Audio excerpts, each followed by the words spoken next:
heard 7 billion. 17? B as in billion. All right. No, it's not so bad. So fraud is about $8 billion, and it will hit about $10 billion in 2015. Well, this gives you a fraud rate of 0.05%, which is not too bad, right? So why are we here? Why am I talking about this? Why is Vivek here? Actually, it's a big problem. See, this 0.05% is for all types of transactions, ATMs, point of sales, face-to-face transactions. May I have your ID, please? Your face looks different in your photograph, right?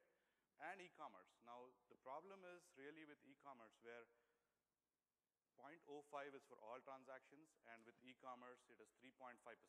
So that means that you lose 3.5% of your top-line revenues to fraud, which is big, right? I mean, our margins in e-commerce are pretty thin as well. So we need to be really cognizant about this and try and address this problem, especially as e-commerce numbers are growing. Globally, e-commerce will hit $1 trillion in 2013. That's huge. That means $3.5 billion is going to some cartel sitting in, I don't know, Romania or wherever, right? And there's another problem, right? With great difficulty, we are trying to get people to shop online. We've had the first wave, the early adopters. We've got now, the newer people getting on the e-commerce bandwagon, shopping online, getting comfortable with it. Bam, he gets hit with a fraud. They lose confidence. And, you've lost a customer that you worked so hard, spent a lot of money to gain, right? So this is a big problem for us. It's a big deal. Now, the fraud to transaction ratio has been constant over the last 10 years, which means although the volumes are growing, the fraud rates are also growing, but the actual ratio is still fairly consistent. That's just because everybody is trying hard to fight fraud, and it's a game that doesn't have one single solution. Sometimes they're on top, sometimes we're on top. So this should not lull us into a false sense of security, right? So 3.5%, we're losing $3.5 billion. So we really need to fight fraud. And like I mentioned before, fraudsters love e-commerce. It's far easier to do a fraudulent transaction on a website as opposed to face-to-face transaction where you have IDs and other mechanisms, right? So how do we fight this? Obviously, very intelligently. Enter Frank. So I'll let Vivek talk about the technology piece of it. Yes. So India is still overall is less than 12% of the overall numbers that we saw, and yes. So the fraud is, in some cases, it is higher than the global average. In some cases, it's lower than the global average. We are well below the national average on fraud.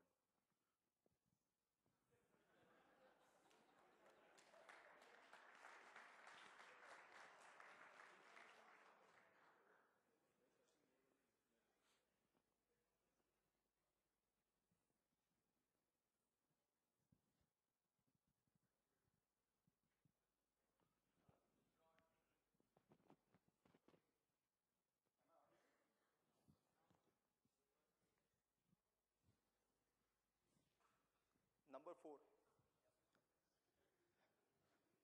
Okay, so Fareed have already said the context that why it is important to fight fraud, and he also told that it has to be intelligent one. I'll try to spend a little bit more time why it has to be intelligent. So starting the first question, a lot of people already asked me throughout the day that why there is a word Frank in your talk title. So the question is, the Frank is the system name which we are using, but why the name Frank? So anybody knows this guy? His name is Frank, but what is his... Exactly. So he's the guy on whom the movie Catch Me If You Can was based. The movie was based on the real story where the original guy have done lots of frauds. He did bank frauds. He had identity of airline pilot and roamed in 16 countries. He became a doctor. He became an FBI agent. He became a school teacher, and so on. And all this he did by the age of 21. He was sought after in 21 countries.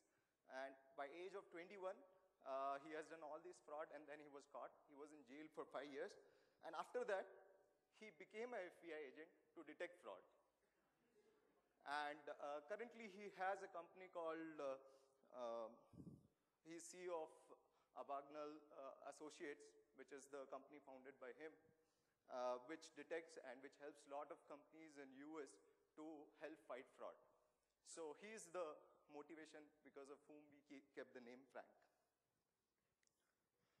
So let's come back to fraud detection system. When we have to build a fraud detection system, how do we go about doing it? So any fraud detection system has generally two parts. They're not necessarily mutually exclusive parts. They have to interact a lot with each other and they work together. They are not two systems which are separate. They work together. So one is signals or features, and I'll be using the word dimensions very often in the talk. So these signals and features are actually you're using for every transaction which is happening to identify whether this transaction can be fraud or not. So the signal or feature could be something like the amount of the transaction, or the IP address from which this transaction is happening, or the user who is doing transaction, how many transactions that user have done in that particular day, or how many, what is the maximum amount that user have bought for. So these are all the dimensions or the features which we look at in a particular transaction to identify whether this transaction is a fraud or not. The second is algorithm itself. The algorithm have to take these signals and features and have to combine these features in some way to say that whether it's a fraud or not. So signals gives that information and algorithm consumes that information to give you the final answer. Okay? So the first approach, and this is the first approach we also took, is a rule-based system where you have a bunch of signals or features, and you say that if a normal person does a transaction of say 30,000 rupees a day, or he can do 3 transactions in a day, something like this. You define thresholds on various signals, and you combine all these thresholds in some way. Every signal gives you some score. So for example, if somebody has done 50,000 on 1 lakh rupee transaction in a day, and this is his 7th transaction in a day, and it is happening at 3:30 in the night. So all the signals are giving some information about it. You combine them together, and you say it's a fraud. So what we do in this particular system is all these thresholds which we talk about are handcrafted. We look at the data, we look at the pattern, and we come up with that, okay, amount threshold should be 50,000, or number of transactions in a day should be 3 or 5 or something like that. But there's a problem with these thresholds, these rules, the way you are coming. So we'll talk about what are the problems and why we need a smarter system than this rule-based system, which itself is a smart system, but it is not smart enough. So first is too much data for manual analysis. So initially, you have some data, you have come up with the rules, but as you're evolving as a business, your data is increasing, and analyzing the entire data and coming up with a rule is too much for handcrafting. The second is businesses are evolving. You are moving to different categories. The pattern in one category is different to another category. Your threshold should be different for different categories. The way you are expanding, your threshold may change every day. More people are buying in India. That's why those thresholds have to change because of that. So these rules have to be updated every now and then, probably every week or maybe every day, based on how your business is doing. Next is fraudsters themselves are evolving. They are realizing that we are stopping their transactions, and so now they are becoming smart.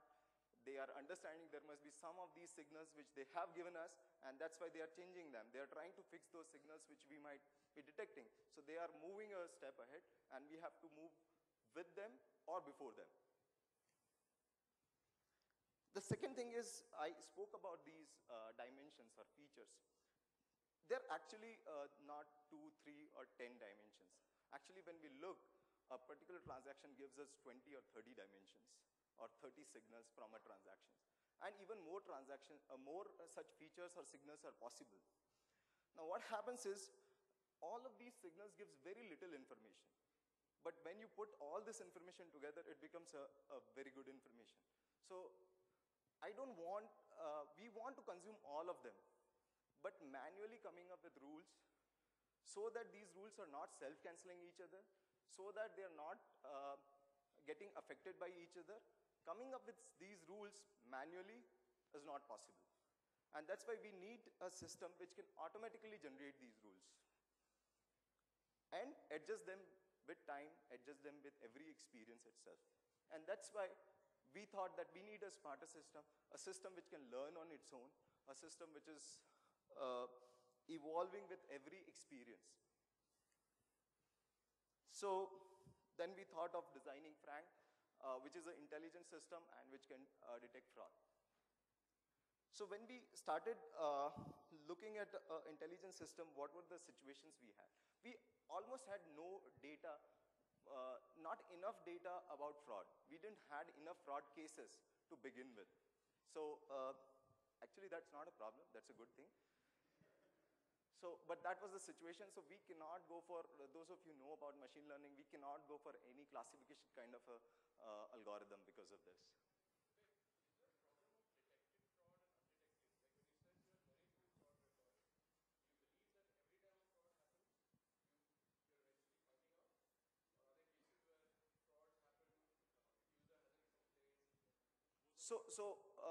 If user hasn't complained, we don't know about it, user is happy, we are happy, everybody is happy. We are talking about the cases which are reported. So even those reported cases are less as compared to total number of transactions. For any self-learning system to use some kind of label data, we need a certain amount of that data, and we didn't have that much data. So we had very, very few fraud records compared to total number of transactions which we were having. The second thing which we realized was when we manually look at a transaction which used to be fraud, if we come to know that there is a fraud transaction, which when we look at the transaction, it was very easy to find that yes, it is a fraud. It has those elements into it, it has those features into it that you can identify seeing one. If you look at the various signals, you can identify, yes, this is a fraud transaction. So with this motivation, we thought of a social behavior. So for example, suppose in a conference like this, we have this unwind session or a connect session where a lot of people are in big room, and you slowly realize that the people who are interested in probably data storage are talking to each other, people who are interested in product are talking to each other, people who are interested in technology or any kind of platform, they're talking to each other, and slowly these groups form, and people who are interested in food are, loitering here and there. So, with this particular motivation, we plotted our data. These are the two dimensions. It's not important what those dimensions are, but still the x-axis is the number of transactions a particular user did in a day, and y-axis is the amount. So based on these two dimensions, when we plotted, the data looked like this. So there is a strong cluster one place, and then there are some scattered points. And then from our experience, what records are fraud and what are not fraud, when we put that information, the data look like this. So it's pretty clear that the good transactions or non-fraud transactions are very close to each other, and the actual fraudulent transactions were lying outside. So if we can come up with a scheme where if we do some kind of clustering, where we can detect outliers, then outliers will give us a transaction which can be fraud. So this is the motivation which was verified with this particular visualization. So then we moved ahead, we thought that we have to use clustering, a clustering which can give us outliers. Now, the next challenge was which clustering algorithm to be used. Very basic clustering algorithm, there are centroid-based clustering algorithm where you have, which is something like that. It divides the data using certain planes, and you get clusters around this. But this was not suiting our requirement because we actually wanted outliers to be detected. Another clustering is distance-based clustering, which actually which is hierarchical in nature, and based on the distances between clusters, it divides clusters further. So you can have lots of clusters in this, but this was again not suiting our requirement. The next clustering is distribution-based clustering, which is very good, which is very close to what we wanted. But again, the problem, it tags every transaction with some cluster. But we wanted some algorithm which can actually give us outliers, which can say that these records doesn't belong to any clusters. So that's the time when we moved to density-based clustering. There are a couple of things which is very nice and attractive about this particular clustering algorithm. First of all, it doesn't, it's not like the plane is divided by two lines. Like, you know, the cluster can take any form. It is free flow. So if you can see that one cluster is small, other cluster is large, and it is actually curving. So it is not your clusters can take any form which is thing.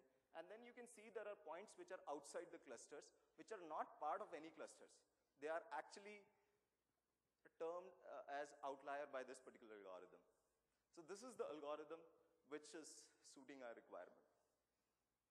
So this is what we ended up using, density-based clustering.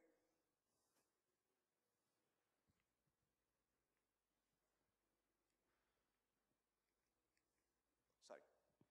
So how does a density-based clustering works? So the magic is in two numbers. One is known as epsilon, another is min points. You take every point and you find all the points which are at epsilon distance from that point. So every point, you draw a circle of a epsilon radius, and whatever are the points inside that is that neighborhood of that particular point. If there are sufficient points in that particular neighborhood, those points are forming a cluster. And if from one point to another point, you can move via another, so for example, from Q to P, you can go via P1. So you can join those neighborhoods because they are neighbors to each other. P1 is neighbor to Q and P1 is neighbor to P, so they are forming a single cluster. That's how you grow the cluster. The other problem is, if you look at these signals, right, their dimension, their range is quite different. The amount ranges from, say, something like 100 rupees to, say, 3 lakh rupees. Number of transactions in a day ranges from 5 transactions or 1 transaction to something like 20 transactions. So the scales are quite different. And that's why while computing these distances, we cannot use any Euclidean distance. So we used a statistical distance, which takes care of, which is scale invariant. And also we wanted it to take care of correlation so that if there are two similar features, for example, number of transactions by a user in a day or number of transactions by the same user in 1 month, these are very highly correlated variables. So we didn't wanted more information because of this variable to creep in the system, and that's why we wanted correlation to be removed. And that's why we used a Mahalanobis distance, which is scale invariant, and correlation, which takes care of correlation. Okay? So how do we use this clustering to actually detect fraud? So what we do is we cluster the data using this density-based clustering, which gives us the cluster and which gives us some of the outliers. We remove the outliers and we keep the clusters, which are the good transactions. Whenever a new transaction comes, it's a new point. For that point, we find the distance to all the existing points using the same epsilon and min point criteria, and we try to see whether it belongs to any existing cluster. If it belongs to any existing cluster, then it's a good transaction. If it doesn't belong to any cluster, then it's an outlier, it's a probable fraud. And then what we do is, we find the nearest cluster for that point, and based on the nearest cluster, we find the probability that with what probability it is fraud. If it is lying way outside, then it's a very high chance of fraud. But if it is close to a cluster but not meeting the criteria, then it is a low fraud. And we assign the probability of that cluster 0 to 1. Yeah.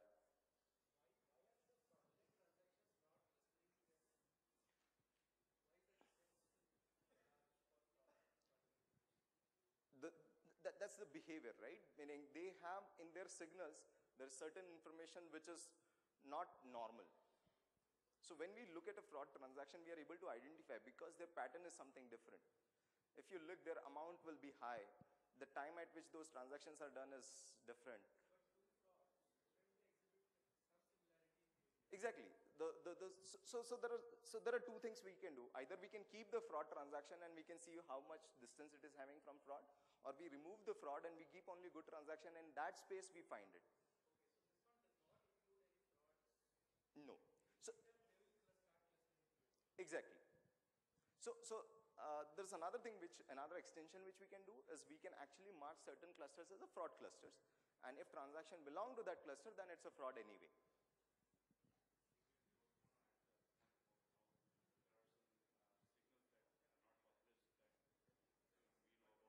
Yeah.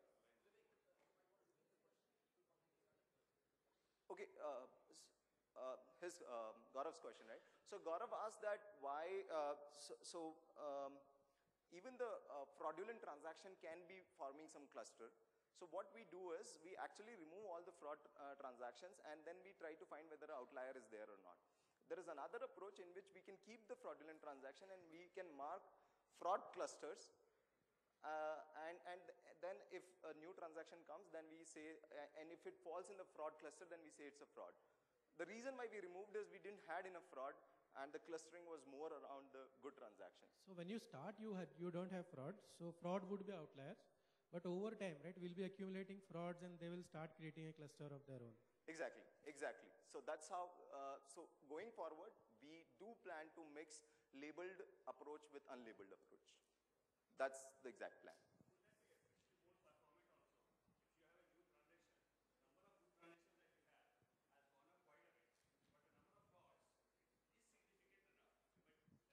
Serve as a cluster point, cluster center or something. I didn't get your question. So I'm saying the number of good transactions, as you keep on growing, okay, it is going to make, let's say, billions. Okay, but the number of fraudulent transactions, okay, maybe you started at 500, it has gone to 50,000 or 1 lakh. Okay, so it will be far more quicker to identify this new transaction with the fraudulent, whether it's closer to the fraudulent one. So assumption over there is that all the fraudulent transactions are making one cluster. Actually, all the fraudulent transactions are scattered all over the place. They might not make a cluster and they are generally spread over. So you need much more fraudulent data for them to make a cluster. No, but first is you can, so there is a quick check first, okay, which is far more faster. And if that fails the quick check, then you can go ahead with the, so there is a two-tier approach. Yeah, but the issue is like I have to check with every fraudulent transaction first and then do this thing.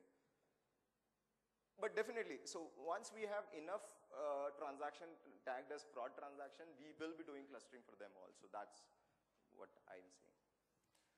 So all this is good. So we observed something and we came up with a solution and it was detecting frauds and everything was looking good. But then there are some execution problems. There are real world challenges which you face. That first thing is for some 1 lakh points, when you have to do a clustering, it takes 16 hours. And when you have to increase the number of transactions by 10 times, the time will be much more than 10 times. So I have a question. Excuse me. Yeah. So if in case, the cluster boundaries keep changing. Now you said that you'd be eliminating the outliers and then, pinpoint whether it's in fraud or not. Now when you eliminate the outliers, an outlier wouldn't have been a fraud in the first place. So that might be the onset of the cluster boundary being expanded. So you need to keep on rebasing it, right?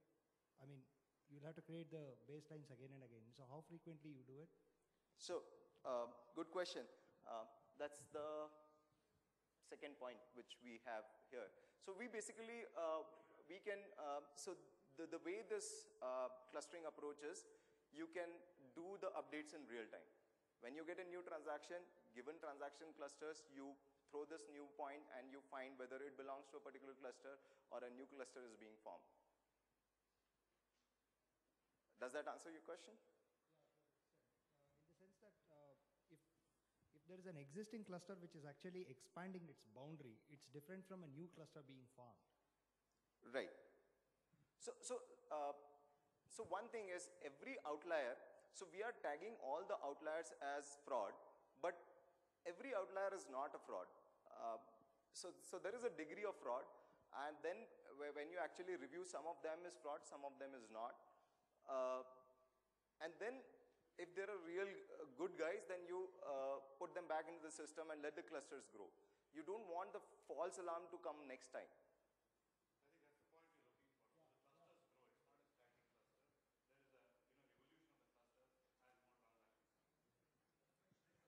Over a period of time, do you think once you have enough data, maybe a classifier would be more efficient? Of course. So that you don't have enough data, so clustering is the approach you are currently yes. taking. So there are three phases. The first phase is totally clustering-based approach. The second phase where we use the mix of two approaches, labeled and unlabeled, using which we can actually label some of the clusters, but not really do the classification. And third approach where we use pure classification. So the reason I'm asking pure classification is also depends on how far are the outliers, or how, like for example, if you use support vector machine, if it is fairly clean, I mean clean is again subjective, but if, for example, between the two you can draw a fairly clear boundary, then I think maybe classifiers will work very well. But what has been your experience, your intuition in the data that you have seen? Is it like mixed, or is there fairly clear boundary with not many false positive or false negatives?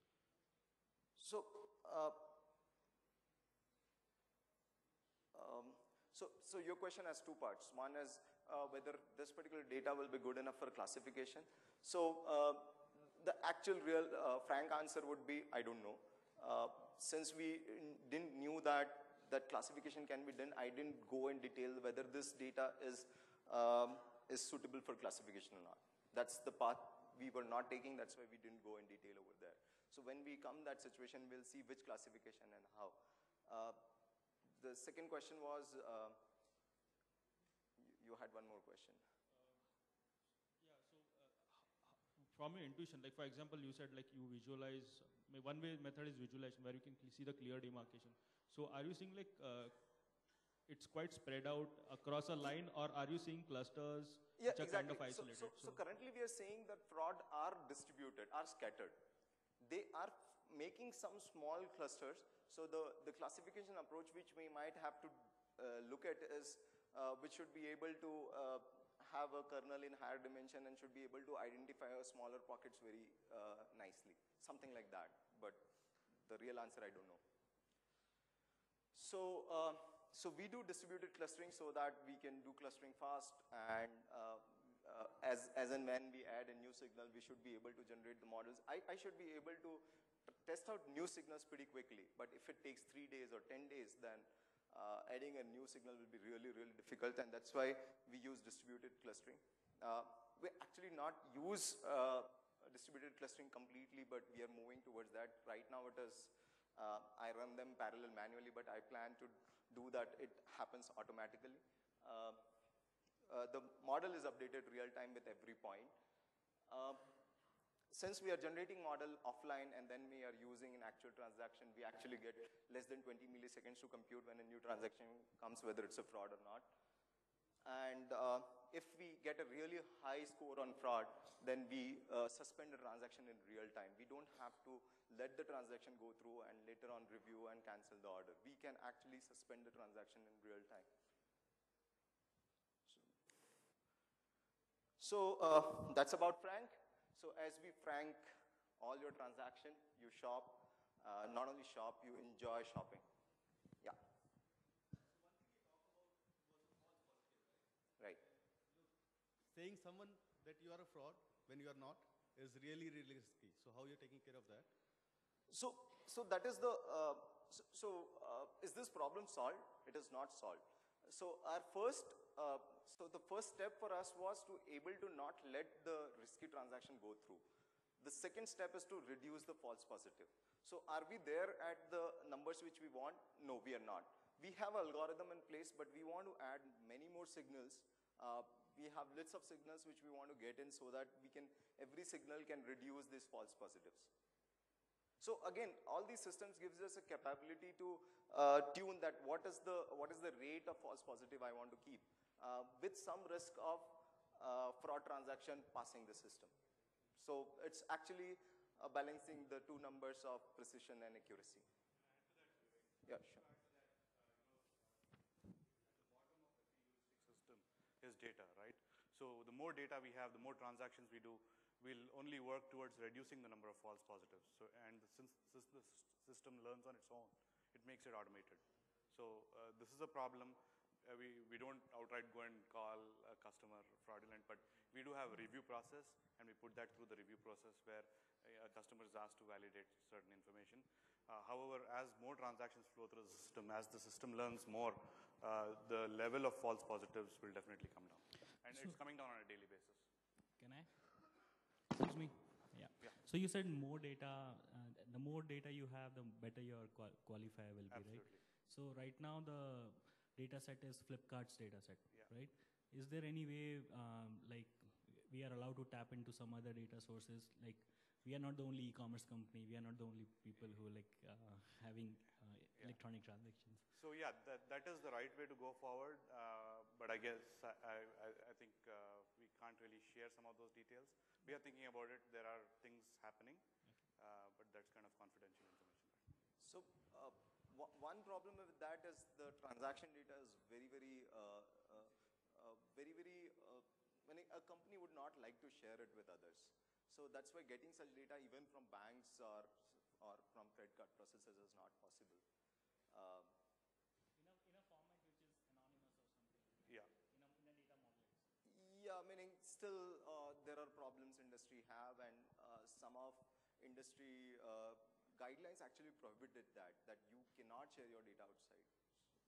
Again, there's also the problem I think you had initiated earlier, where there's not every fraud is reported, and that is a problem in India.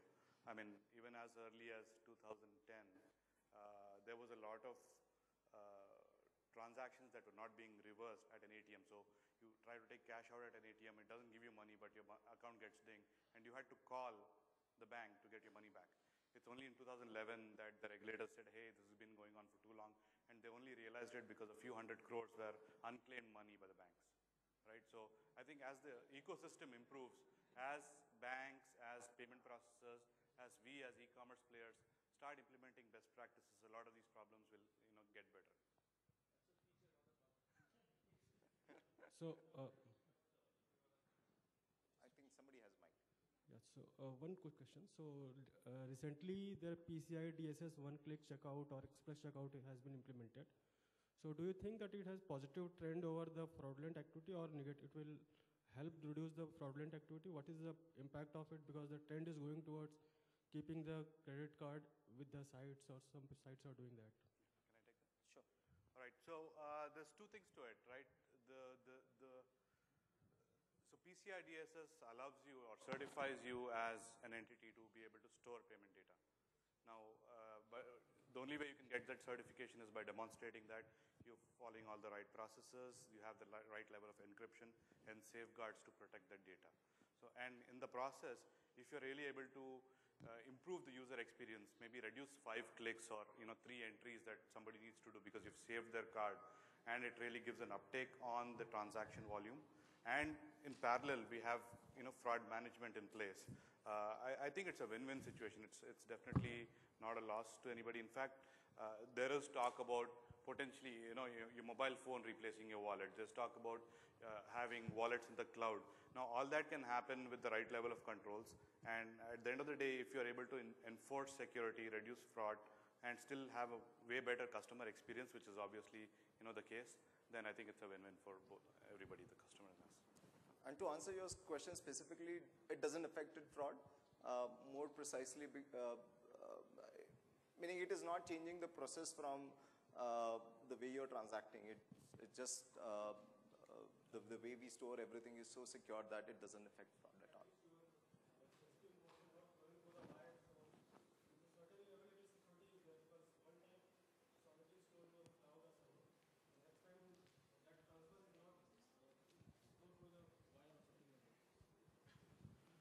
On Yeah, I'm that not level, sure I got the question. Okay, so I had a question. Can you talk a little bit about the software and the infrastructure? Like what are you using? Are you using Mahout? Are you using Hadoop? So actually none of them.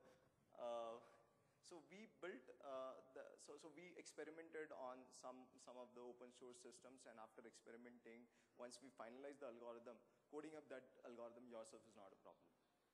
So while experimentation, we used all the libraries which are available, Veka and RapidMiner and all those things. But when we really came to implement, we actually implemented that algorithm. We do plan to use, so some of these aggregations which we do right now are taking up time, so we do plan to use Hadoop because that's aggregation is best, MapReduce is best suited over there, but some of them are in process right now. I think as our data grows more, we'll need to make that investment sooner. Yeah, I mean, I had very similar experience that we experimented a lot, but when it actually came to like deploying, we actually coded it ourselves. So I just wanted to see if it's anything different here. What is the customer experience in a false positive? So you stop the transaction. What happens next? So it depends.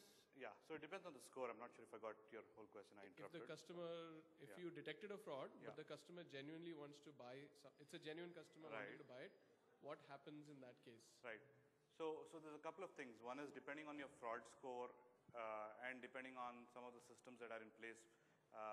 We do a lookup of your history. If it seems to be in line with, despite the fraud score being marginally higher, we would let such transactions go through based on a whole bunch of logic that we follow.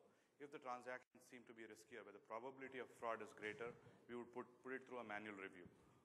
It's the extreme, end of the spectrum where it's Bin Laden's brother trying to buy something is when we'd actually decline a transaction. So one thing I wanted to add is this particular system is not the only fraud detection system we are using. We have our existing rule-based system plus one more system. So we run the transaction through all the three systems, and then we do a voting, and then combine the score, and then we take the next step of action. So we are passing through it multiple systems, right? So, no more questions? Nilesh? Yeah.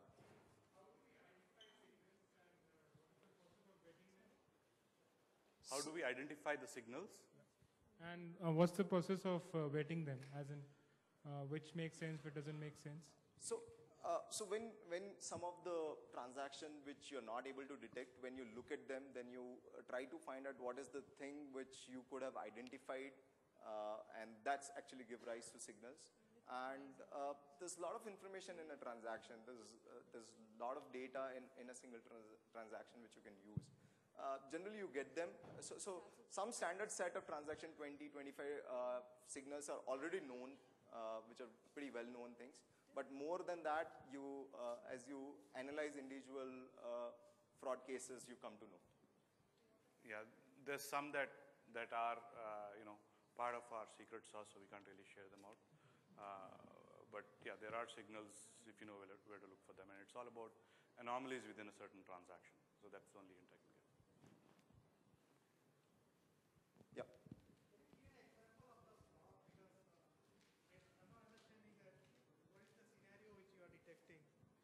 For example, whenever I buy from Flipkart, I use debit card.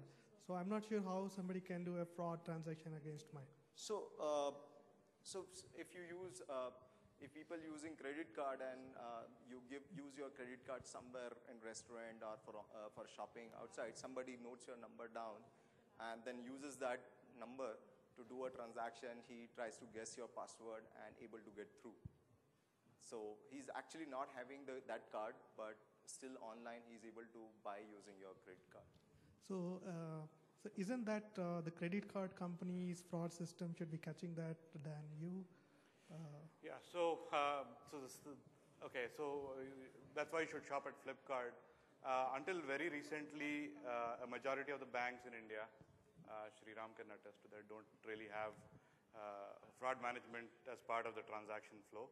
It's an afterthought, so it's after the fact that frauds are detected. It's only now that recent investments have happened in real-time fraud management. I opened an account with Kotak Mahindra Bank, and they delivered all my debit card, my PIN, everything to the billing window. Okay, so So that's how the credit card and debit cards work. I've been fighting with them for 1 month over. I opened an account, they delivered my debit card, okay, to the building maid, okay. Everything came to the mailbox, open mailbox, my PIN, password, everything was over there. Okay, I complained to them, they say it is their bank policy, okay, that they send it to the address, not to the addressee. Here you have answer.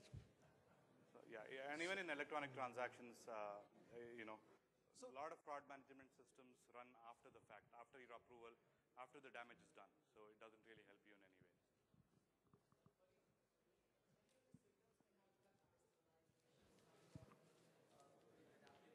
Yes. Hello. Okay, so my question is that many of your signals will have to go through filters which may need some kind of personalization adapter or something like that. Like I shop most of the time after 3 a.m. Yeah. So, but I'm, those are my genuine ones, yeah. So do you have something like that in place? So you're already thinking signals. Okay. You should talk more to us. You're already Great, thinking sure. in terms of signals. So these are the ways you come up with signals actually. You're on the right path.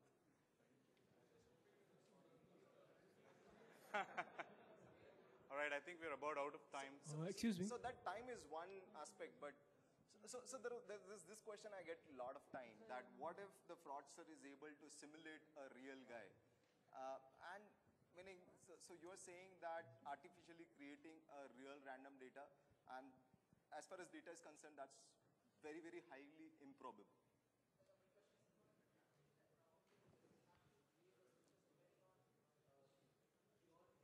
Yes. So what's going to happen is sort of, yeah. Yeah. No, so sort of what's going to happen is we'll flag your transaction as a fraud. We'll not decline your transaction. We'll do the history check and we'll see that, hey, Saurav is that crazy guy who shops at 3 a.m. Let him through. All right? So that's what happens. And we are only talking about one signal. Probably the other signals which you have are not fraudulent at all. One question. Last question. Yeah. Hello. Here. Yep. Okay.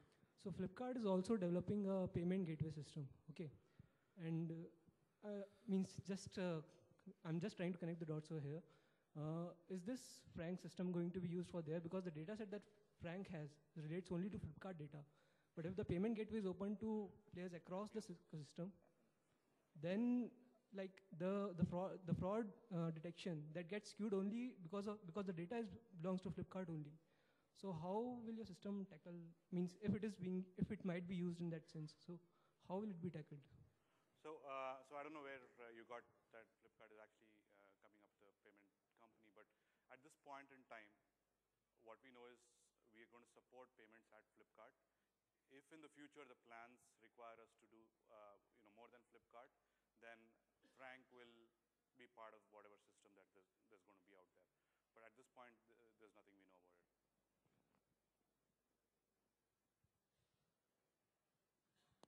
Thank you.